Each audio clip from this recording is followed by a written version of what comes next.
Hello दोस्तों। आज की कहानी विक्रम और बेताल की है। कहानी शुरू करते हैं। बेताल के उड़ने के बाद दोबारा विक्रमादित्य शिंशपा वृक्ष की ओर दौड़े और पेड़ पर उल्टे लटके बेताल को कंधे पर लाद कर चल पड़े।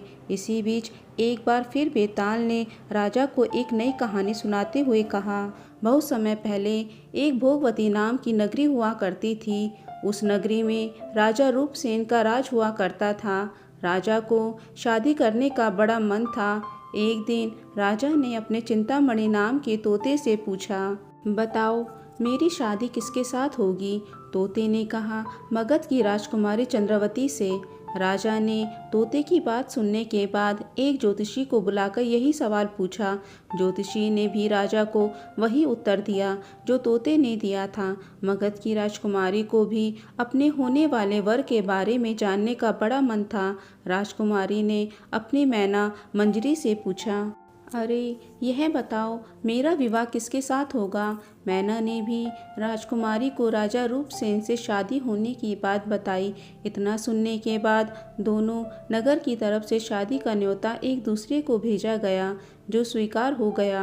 इस तरह राजा रूपसेन और राजकुमारी की शादी हो गई। शादी होने के बाद रानी अपने साथ मैना को भी लेकर आई। राजा ने अपने तोते से मंजरी मैना की शादी करवा दी और दोनों को एक ही पिंजरे में रख दिया। एक दिन किसी बात को लेकर मैना और तोते के बीच में बहस होने लगी। मैना गुस्से में कहने लगी, पुरुष पापी, धोखेबाज और अधर्मी होते हैं। फिर गुस्साए तोते ने कहा, स्त्री लालची, झूठी और हत्यारी होती है। दोनों के बीच का झगड़ा इतना बढ़ गया कि यह बात राजा तक पहुंच गई। राजा ने दोनों से पूछा, क्या हुआ, तुम दोनों क्यों लड़ रहे हो। मैना ने झट से कह दिया कि महाराज, आदमी बहुत बुरे होते हैं, और फिर सीधे कहानी सुनाने लग गई। सालों पहले इलाहापुर नगरी में महाधन नाम का सेठ रहता था। उस सेठ के घर शादी के कई सालों बाद एक लड़का पैदा हुआ। महाधन सेठ ने उसका बड़े ही अच्छे से पालन पोषण किया। अच्छे संस्कार मिलने के बाद भी सेठ का बेटा बड़ा होकर जुआ खेलने लगा। जुए की लत में वो सारा पैसा जुआ खेलते हुए हार गया।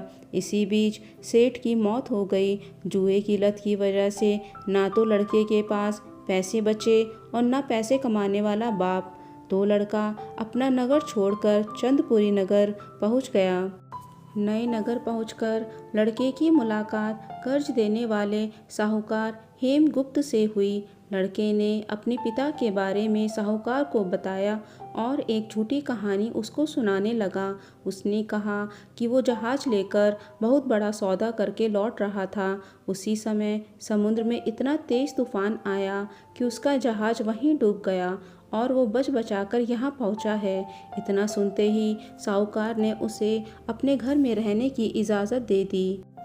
इसी बीच हेमगुप्त साहूकार को ख्याल आया कि सेठ का यह लड़का मेरी बेटी के लिए अच्छा वर साबित हो सकता है। तुरंत साहूकार ने अपनी बेटी की शादी सेठ के बेटे से करवा दी। शादी के कुछ दिन तक अपने दामाद का काफ़ी सत्कार करने के बाद साहूकार ने अपनी बेटी को खूब सारा धन देकर विदा कर दिया। दोनों के साथ साहूकार ने एक दासी को भी भेजा। रास्ते में सेठ के बेटे ने अपनी पत्नी से कहा, सारे गहने मुझे दे दो, यहाँ कई लुटेरे हैं। उसकी पत्नी ने ऐसा ही किया। जेवर मिलते ही उसने दासी को मारकर कुएं में फेंक दिया और अपनी पत्नी को भी कुएं में धक्का दे दिया। लड़की जोर जोर से रोने लगी। उसकी रोने की आवाज़ सुनकर एक राहगीर ने महिला को कुएं से निकाला। कुएं से निकालते ही वो अपने पिता के पास चली गई। उसने अपने साहूकार पिता को सच्चाई नहीं बताई। उसने कहा, कुछ लुटेरे ने उन्हें लूट लिया और दासी को मार दिया। साहूकार ने अपनी बेटी को दिलासा देते हुए कहा, चिंता मत करो, तुम्हारा पति जिंदा होगा और वो कभी ना कभी जरूर लौटकर आ जाएगा। उधर लड़का अपने नगर पहुंचकर दोबारा सारे पैसे और जेवरात जुए में हार जाता है। पैसे खत्म होने के बाद उसकी हालत बहुत बुरी हो गई। इससे परेशान लड़का दोबारा साहूकार के पास जाता है। वहाँ पहुँचते ही उसकी मुलाकात पत्नी से होती है। वो उसे देखकर बहुत खुश होती है और बताती है कि उस दिन जो कुछ भी हुआ उसने अपने पिता को नहीं बताया है। वो उस झूठी कहानी के बारे में अपने पति को बताती है। जैसे ही साहूकार अपने दामाद को घर में देखा तो उसने उसका स्वागत किया। कुछ दिन साहूकार के घर में रहने के बाद एक रात को मौका देखकर सेठ का बेटा अपनी पत्नी को मारकर उसके सारे जेवरात लेकर फरार हो जाता है। यह कहानी बताने के बाद मैना कहती है, महाराज, यह सब होते हुए मैंने खुद अपनी आंखों से देखा है। यही वजह है मैं आदमियों को पापी कहती हूँ। मैना की कहानी सुनने के बाद राजा तोते से कहता है, अब तुम बताओ, स्त्रियों को बुरा क्यों कह रहे थे। यह सुनते ही तोता भी कहानी सुनाने लग जाता है। वो बताता है कि एक समय वो कंचनपुर में सागरदत्त नाम के सेठ के यहाँ रहता था। उसके बेटे का नाम श्रीदत्त था, जिसकी शादी पास के ही नगर श्री विजयपुर के सेठ सोमदत्त की बेटी से हुई थी। शादी के बाद व्यापार करने के लिए लड़का परदेश चला गया। उसकी पत्नी जयश्री उसका इंतजार बेताबी से करती थी, लेकिन 12 साल गुजर गए, लेकिन वो परदेश से लौटकर नहीं आया। अपने पति का इंतजार करते हुए एक दिन महिला अपने छत से एक पुरुष को आते हुए देखती है। वो उसे बेहद पसंद आता है। वो उसे अपनी सहेली के घर बुलाती है। वो उससे बात करती है और उससे रोज़ अपनी सहेली के घर मिलने को कहती है। अब श्रीदत्त की पत्नी जयश्री उस युवक से रोज़ मिलने लगी। ऐसा होते होते कुछ महीने बीत गए। इसी बीच एक दिन जयश्री का पति श्रीदत्त परदेश से लौट आता है। महिला अपने पति को देखकर परेशान हो जाती है। थका हारा श्रीदत्त आराम करने के लिए बिस्तर पर लेटते ही एकदम सो जाता है। मौका देखते ही उसकी पत्नी उस युवक से मिलने के लिए अपनी सहेली के घर चली जाती है।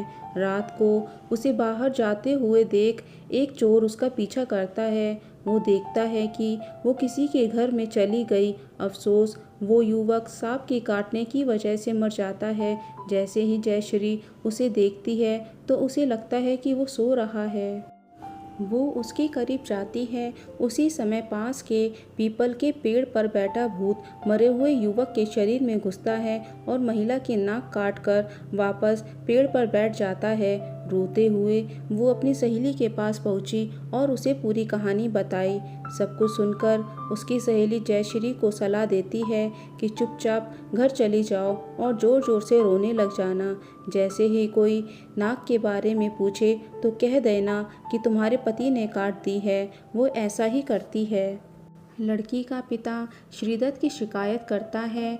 इसके बाद सभा में सभी पेश होते हैं। जैसे ही राजा लड़की की कटी हुई नाक देखता है तो गुस्से में उसके पति को सूली से लटकाने का फैसला सुना देता है।